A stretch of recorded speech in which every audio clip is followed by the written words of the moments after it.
Tu neesi atbildīga par ceļu, ko tie izvēlas. Dievs atver tavas acis, lai patiesi redzi tos, no kā viņš atbrīvo. To darot, viņš tev rāda, cik tālu tu esi atnākusi, un Dievs saka: neej atpakaļ, neatkarīgi no tā, kas notiek. Viņš zina, ka tas ir sāpīgi to redzēt. Tu vari redzēt ceļu, ko viņi izvēlas, bet tā nav tava vaina, ne arī tava atbildība iet tiem pakaļ vai sekot viņiem. Atļauj savai nervu sistēmai dzirdēt šo. Tev nebūs jāatbild par viņu izvēlēm. Jēzus teica, lai tev notiek pēc tavas ticības. Bija daudz cilvēki, no kuriem Jēzum bija jāiet prom. Visu laiku zinot, ka tie sekotu Jēzum, tas atbloķēs bagātības, kas tiem netika teikts, bet viņš tiem ļāva aiziet, un tev jādara tas pats.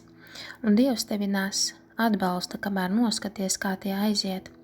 Īpaši zinot, cik daudz viņos ieguldīja, tas, ko tu sēji, nav pazudis. Viņš saka, neaizmirsti manus labumus. Dievs nāk atbrīvot labumus, ieguvumus par tavu dzīvi. Viņš nāk darīt to, ko tu esi darījusi gadiem priekš citiem. Bet tu beidzot tiec pozicionēta vietā priekš viņa, lai viņš mazgātu tavas kājas. Dievs teica, tavas skumjās dienas ir beigušās.